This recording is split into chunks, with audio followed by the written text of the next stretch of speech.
धाकड़ खबर, बेखौफजुमा बेबाक अंदाज।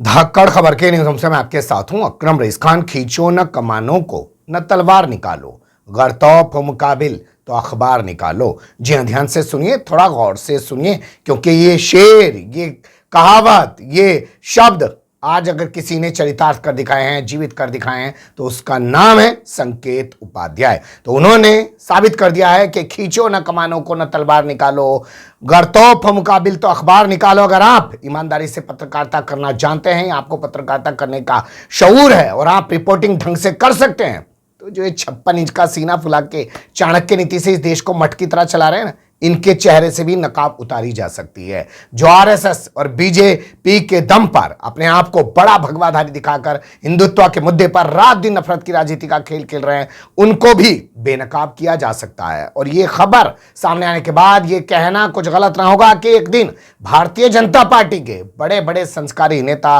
एक्सपोज होंगे, बेनकाब होंगे, मीट खाते हुए भी दिखाई देंगे, क्योंकि इनके पीछे कोई मीडिया लगता नहीं है। डराकर इन्होंने माहौल इतना बना रखा है। लेकिन अभी तक की जानकारी सुनने के बाद आपके जहन में सवाल यह पैदा हो सकता है कि भैया संकेत उपाध्याय ने आखिर कर क्या डाला है जिसके दम पर इतनी बड़ी बड़ी बातें कही जा रही हैं। तो मैं आपके सामने एक एक करके चीजें रखूंगा, लेकिन उससे पहले एक प्रेस कॉन्फ्रेंस की क्लिप आपके सामने रखना चाहता हूं जो अजय राय ने की दिल्ली के हेडक्वार्टर में आकर, ताकि उन्हें लगा नेशनल मीडिया के सामने इस मुद्दे को रखेंगे।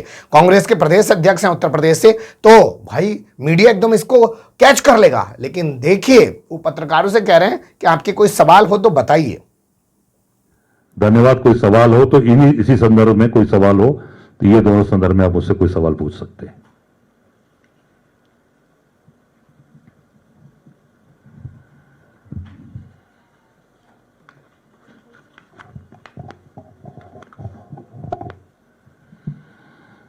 ठीक है, ठीक है।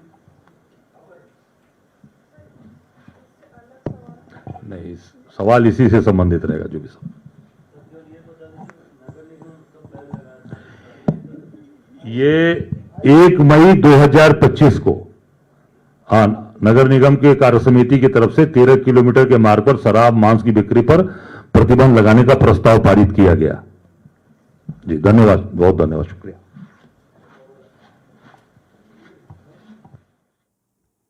हलक से आवाज नहीं निकल पा रही है पत्रकारों के, सिर्फ एक के हलक से आवाज निकली और वहीं पे प्रेस कॉन्फ्रेंस खत्म कर दी गई। 12 मिनट के आसपास की प्रेस कॉन्फ्रेंस है। 11 मिनट तक इसमें खुद अजय राय बोले हैं, और जहां सवाल पूछने की बारी आई तो सामने दल्ले मीडिया के बड़े बड़े पत्रकार बैठे हैं। लेकिन क्योंकि मामला 56 इंच का सीना फुलाकर चाणक्य नीति से देश को मठ की तरह चलाने वाली सरकारों से जुड़ा हुआ है, तो सवाल पूछने की भी हिम्मत नहीं कर पा रहे हैं। तो सोचिएगा कि ऐसे दल्ले मीडिया के पत्रकार क्या कभी इस सरकार के खिलाफ जो सच है वो देश की जनता को बताने की कभी कोशिश करेंगे?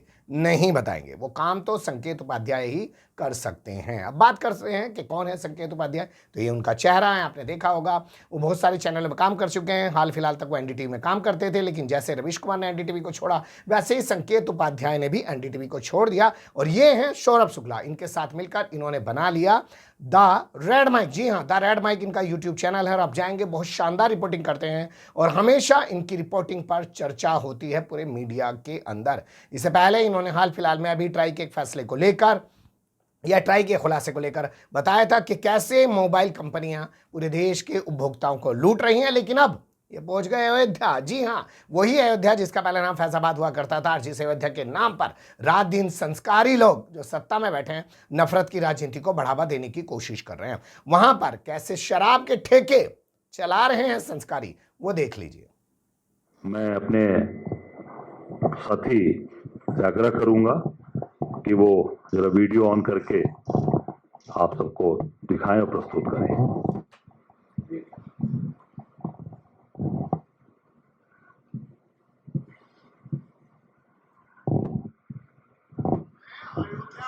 हम आज रामपथ का एक दौरा लेंगे। उस पर कितनी शराब की दुकान है? ठेका नंबर 1 मिलिट्री मदिरा एवं बियर, लेफ्ट हैंड साइड पर एक और दुकान देखिए। शहर का नाम अयोध्या है, रास्ते का नाम रामपथ है, और शराब और मैखानों का ये आलम। एक और दुकान जस्ट मदिरा।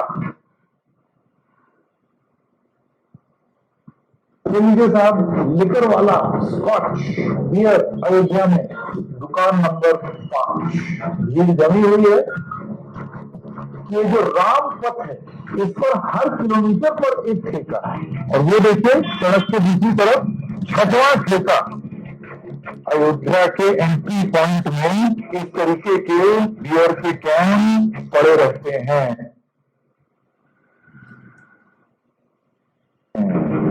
7वां किलोमीटर है ये जब हम अयोध्या से चले हैं, और ये 7वां ठेका है। सरकार कहती है इन्हें नहीं देंगे, लेकिन अनुमति देने वाली भी सरकार है, और ये काम किसी और का नहीं, उत्तर प्रदेश की सरकार का। ये श्री राम के नाम पर बेचा जा रहा है जाम।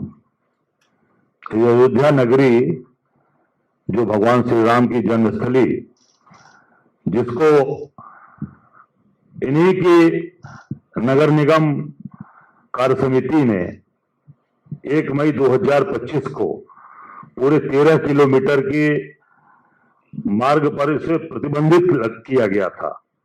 और आज आप देख रहे हैं कि यहां पर मदिरा की दुकानें, अयोध्या भगवान राम की जन्मभूमि पर ये शराब की दुकानें खोली गई हैं। इसमें एक स्थान है साहबगंज, दूसरा अंगूरी बाग, तीसरा विकासगंज, और अयोध्या कैंट बस स्टेशन के पास इस शराब की दुकानें संचालित हो रही हैं। ये पूरी तरीके से जो अयोध्या को सरकार बड़ी बड़ी बात यूपी के मुख्यमंत्री आदित्यनाथ जी के द्वारा की गई कि यहां पर प्रतिबंध लगाया गया, इसे बंद किया गया, और ये आज आपके सामने चीजें आ गई। और मैं समझता हूं कि ये पूरी तरीके से ये सरकार शराब से केवल पैसे कमा रही है, और हर स्थान पर पूरे प्रदेश के गलियों में, गांवों में 4-4 दुकानें हर गांव में, और भगवान की नगरी अयोध्या में आप देख सकते हैं कि पूरी तरीके से इसको इन्होंने मदिरामय बना दिया है। और इसको पूरी जितनी भी इनके सरकारी आंकड़े हैं, सरकार के ही जो नगर निगम ने प्रतिबंध लगाया था, उस सरकार ने इसको चालू करने की इनको अनुमति दी है। ये मैं समझता हूं कि पूरे अयोध्या वासियों का और पूरे जो हिंदुत्व की बात करने वाली सरकार है, ये निश्चित तौर से सबके माथे पर कलंक है। ये तो क्यों ना कहा जाए ये तमाम तस्वीरें देखने के बाद कि एक दिन वो आएगा कि भारतीय जनता पार्टी के संस्कारी नेता कैसे मांस मच्छी खाते हैं, कैसे मीट खाते हैं, उनकी लाइव तस्वीरें भी एक दिन लोग दिखाएंगे और बताएंगे कि जो बड़े संस्कारी बन रहे हैं ना, बड़े हिंदुत्ववादी बन रहे हैं, ये असल में उतने ही अंदर से खोखले हैं। सच इनके पास कुछ भी नहीं है, सिर्फ जनता में अपना भ्रम बनाने के लिए और नफरत की राजनीति को बढ़ाने के लिए ये बातें कर रहे हैं। बेहतर होता कि रिपोर्ट सामने आने के बाद तमाम वो संस्कारी सड़क पर आते और कहते कि भैया हमारे भगवान की नगरी में दारू की बिकवाई जा रही है। जो डायलॉग अजय राय ने अपनाया कि जय श्री राम के नाम पर जाम पिलवाया जा रहा है अयोध्या में, लेकिन कोई भी खुल के सामने नहीं आ पाया। आप बने रहिएगा धाकड़ खबर के साथ और कोशिश कीजिएगा कि ऐसे पत्रकार जो हैं वो समाज के हित में काम करते रहें और आप उनकी मदद करते रहें। कमेंट्स के रूप में आप लोग अपनी राय दे सकते हैं, खबर को लाइक कर सकते हैं, चैनल को सब्सक्राइब कर सकते हैं और ज़्यादा से ज़्यादा हमारी खबरों को शेयर कर सकते हैं। फिर ऐसे ही किसी सुलगते हुए या बुलंदते मुद्दे लेकर मैं आपके सामने हूँगा हाजिर। फिलहाल अभी मुझे दें इजाज़त।